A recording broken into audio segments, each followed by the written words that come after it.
Okay, ನಮ್ಮದು warm up ಮುಗಿದ ಮೇಲೆ ನಾವು ಫಸ್ಟ್ ಇದು ಮೆಗ್ನೀಷಿಯಮ್ ಕಾರ್ಬೊನೇಟ್ ಪೌಡ್ರ್ ಹಚ್ಕೊತೀನಿ ಕೈಗೆ. ನನ್ನ ಕೈ ಕಂಟ್ರೋಲ್ ಬರ್ಬೇಕಲ್ವಾ, ಅದಕ್ಕೆ ಹಚ್ಕೊಂಬಿಟ್ಟು ಕೈಯಲ್ಲಿ ಫಸ್ಟ್ ಇಂಥ ಕಲ್ಲಿಗೆ ಉಚ್ಕೊತೀವಿ.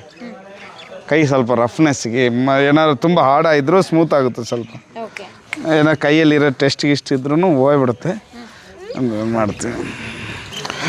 ಓಕೆ ಸರಿ, ನಿಮ್ಮ ಜೊತೆನೇ ಚಾಲೆಂಜ್. ಎಷ್ಟು ಸೆಕೆಂಡ್ಗೆ ಹತ್ಬೇಕು?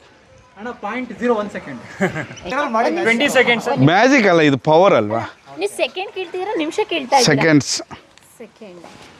ಅಂದರೆ ಇದು 40 ಅಡಿ ಗೋಡೆ ಮೇಲಿಂದ ನಾವು ಎಗರಿದ್ರು 2 ಸೆಕೆಂಡ್ ಆಗುತ್ತೆ, ಕೆಳಗೆ ಬಂದು ಬೀಳಲಿಕ್ಕೆ 2 ಸೆಕೆಂಡ್ ಆಗುತ್ತೆ. ಹಾಗಾಗಿ ನಾವು ಏನೇ ವರ್ಲ್ಡಲ್ಲಿ ನಾನು ಫಾಸ್ಟೆಸ್ಟ್ ಕ್ಲೈಂಬರು.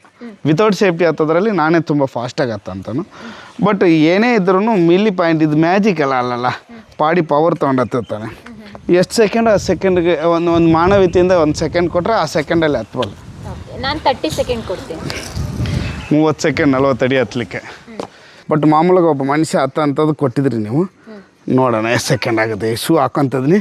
ಹಾಂ, ಇದೇ ಶೂನಾ? ಈ ಶೂಗೆ ಎಷ್ಟು ಅಣ್ಣ? ಇದು ಬಂದು ಹೊರಗಡೆ ಫಾರಿನಲ್ಲಿ ತೊಗೊಂಡ್ರೆ 15-16 ಸಾವಿರ ಆಗುತ್ತೆ. ಓಕೆ, ಇಲ್ಲಿ 20-25 ಸಾವಿರ ಆಗಿಬಿಡುತ್ತೆ. ಅಂದರೆ ನಾರ್ಮಲ್ ಆಗಿ ನಾವೆಲ್ಲ ಯೂಸ್ ಮಾಡ್ತೀವಲ್ಲ? ಇಲ್ಲ, ಅದಲ್ಲ, ಇದು ಮೇಡ್ ಇನ್ ಇಟಲಿ. ಅದು ಆಗಲ್ಲ. ಇಲ್ಲ, ಇದು ಆ ಥರ ಶೂ ಅಲ್ಲ, ಇದು ಮೇಡ್ ಇನ್ ಇಟಲಿ. ಹಾಕೊಂಡ್ರೆ ಹತ್ಬೇಕು ಅಷ್ಟೇ.